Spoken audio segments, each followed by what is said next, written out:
Welcome back. Joining us is Ferdinand C.S. Oyima, Esquire. He's the Secretary of Nigerian Bar Association, Omoku Branch. He's also a managing partner, Shield and Creed Attorneys, known as Ibuaga Chambers. It's a pleasure to have you here. Thank you so much for joining us. Thank you. Good morning. Good morning. Right into the first story for today.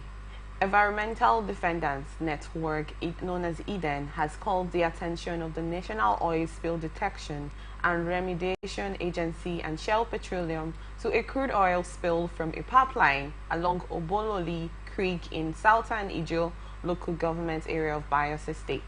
The current oil spill reportedly occurred Sunday night, the 16th of February 2025.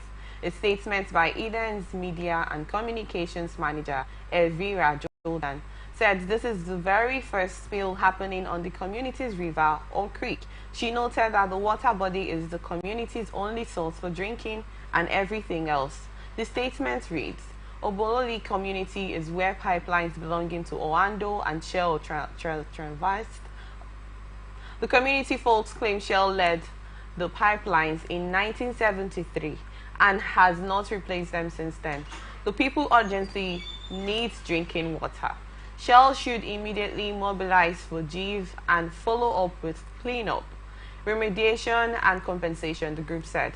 Meanwhile, there are indications You should be relying on water from the river, where they have oil drillage since over 50 years now, and they don't have potable water to be drinking. So that when the environment is affected by oil spillage, they now have to be suffering from water they should have had. Yeah. It's just failures of leadership and failures of government.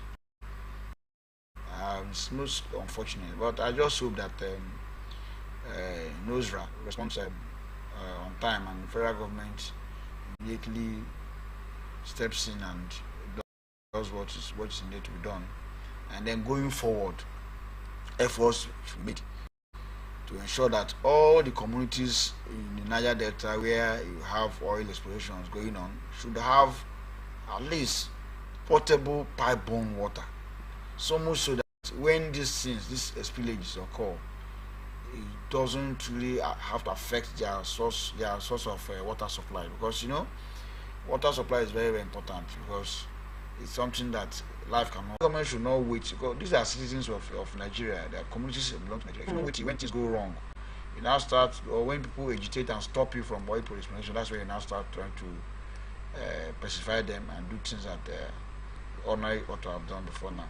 So I hope that the federal government should not treat these oil spillages that have occurred in Bayelsa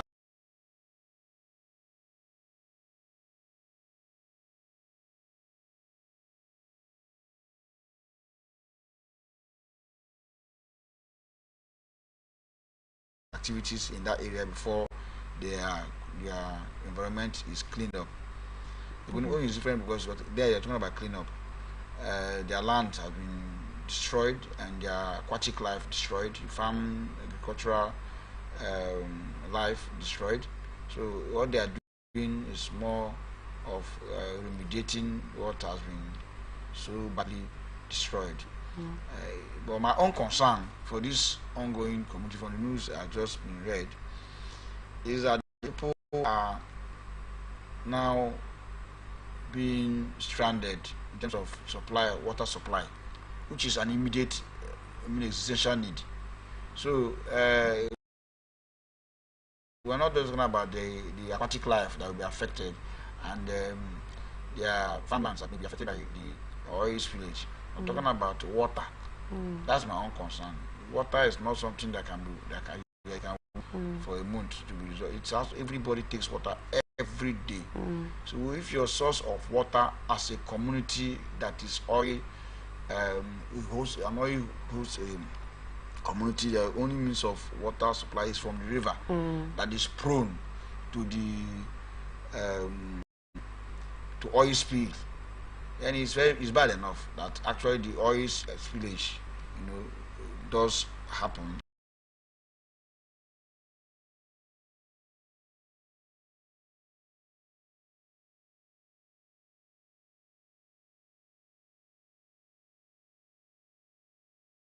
was contained in Babangida's 420-page memo titled A Journey in Service, an autobiography of Ibrahim Babangida, which was launched in Abuja on Thursday, with continental and national dignitaries in attendance, by former Vice President Yemi Osibanjo.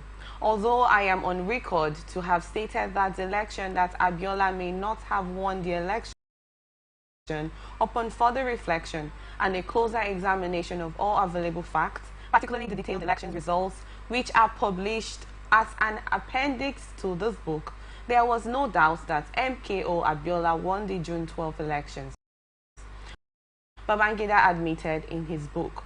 Upon closure examinations of the original collated figure from the 110 polling booths nationwide, it was clear that he satisfied the two main requirements for winning the presidential election, mainly majority votes and geographical spread, having obtained 8,128,720 votes against Tofa's 5,848,247 votes, and securing the mandatory of 1/3 of the votes cast in 28 states of the Federation, including Abuja.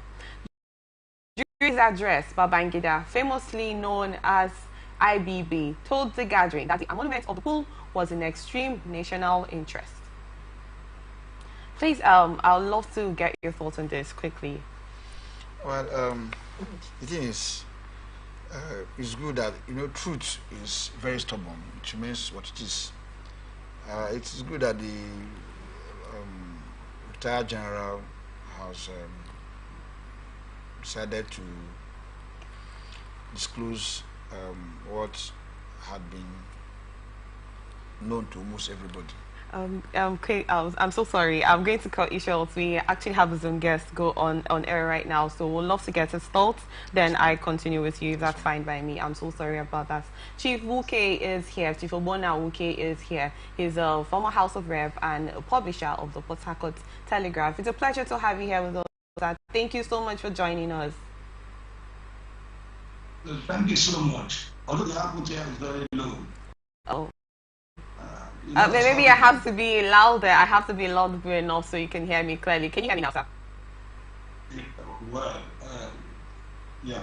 Okay, thank you so much, sir. Should I take the story again, or you're already conversant with the story about the June 12th elections? Oh, well, I think that, frankly, a such chapter in our history had not been shut down, and we must thank God that we are witness to it. The June 12th election, which eventually, which was seen then as the freest and the best recognized in Nigeria, finally has a victor, and that victor is named MKO Abiola. It's unfortunate that too much water has gone under the bridge. Unfortunately, that so many events have played out. Some of those who were connected to this time in history are all gone. But what is important is that at last truth has prevailed. You recall that when Buhari was president of Nigeria, he acknowledged publicly that MKO won that election. But what makes this different is that he supervised the annulment of that election. And for reasons best known to him, he annulled the election. But through his book, we now know that actually the elections put aside by the military at that time on around the differences by Abiola. And to the soul of the departed, we hope that now that the truth is here, that the souls of those who are gone, who were part of this struggle, this great struggle, great Nigerians who died as a result, that their souls will rest in peace. Why do you think Babangida, why do you think he had to come now to make this statement after 32 years? And like you stated, lots of souls were lost during this June 12th election. I didn't get that. Why do you think, why would Babangida come now to admit after 32 years that MKO Abiola won the presidential election in June 12th? Considering the fact that a lot of lives were lost at that time, why did he wait up till now to admit to that?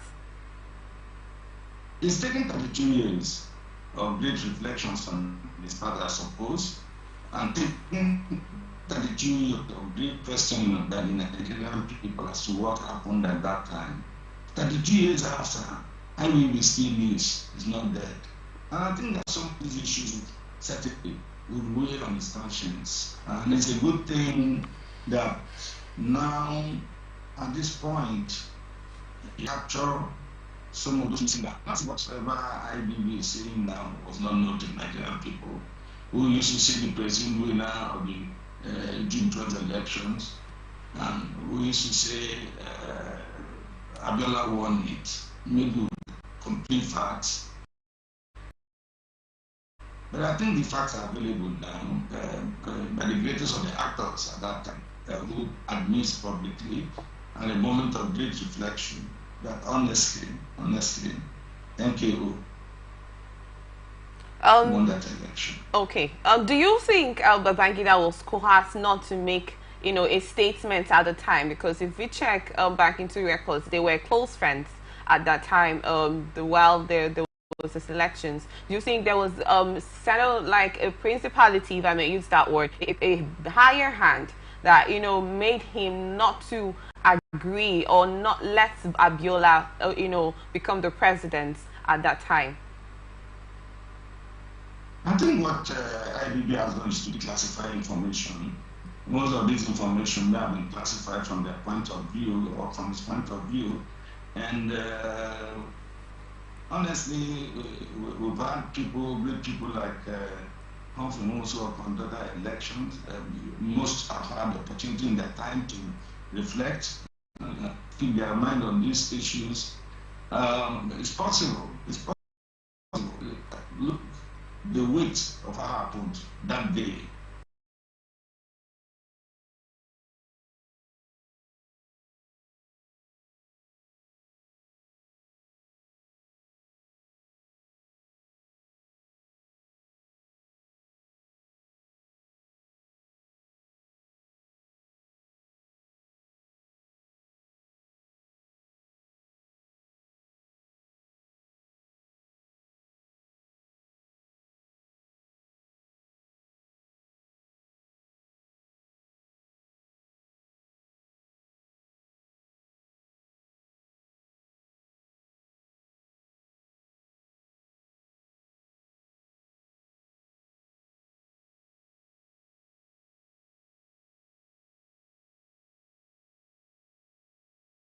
As a result of IBB's resolve to tell the truth.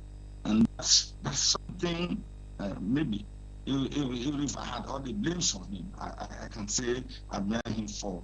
He has been able to come out clearly to say on his honor that MKO won that election. He said Buhari had already hinted at it when he recognized MKO and said that all of the attributes of the president to be considered to him. What I believe is some more information in the market space as to what has been, why those actions were taken, and how he kept quiet. But if you look at the country, that most of those the coup who were also asking for their turns in power, and whose actions forced IBB to flee, to be that.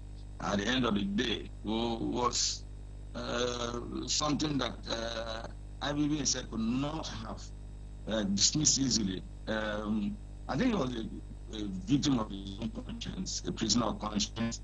At the end of the day, he has decided as he gets older, he's the world. This is what is a perspective.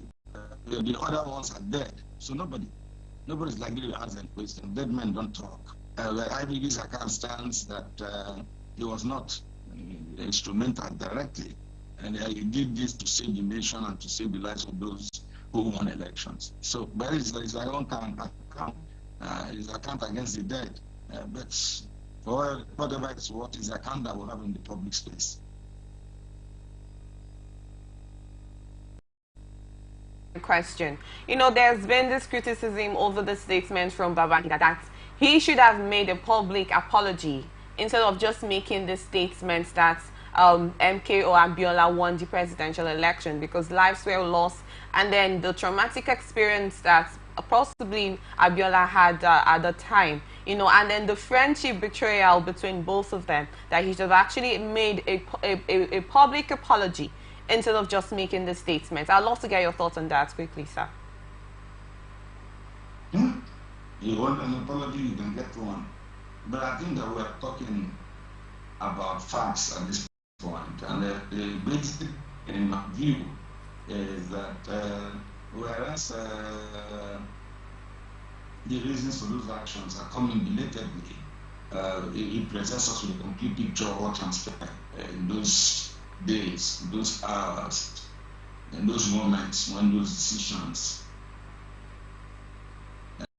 unfortunately not in the interest of Nigeria, okay. And it shows us what played out within the military brass as Abiola, for the first time in Southern Africa, won an election in Nigeria's president. So, frankly, there may have been too many internal contradictions, but IBB offers us a little insight. I'm not good, but given the was handled by VP or so, it is obvious that there's more that most Nigerians will stumble on when a book becomes public material. But in the meantime, it's up to people. If an apology is sufficient, or must still be part of the structure. But that is that all of the events, accounts relating to those events in place. It is no longer a question of whether Abiola supposedly won the election or not. It is authoritative now that Abiola won that election. And I think that was critical, in my view, is what happens to the soul of those who are gone. My prayer is that they will rest in peace now that their place in history will be recognized.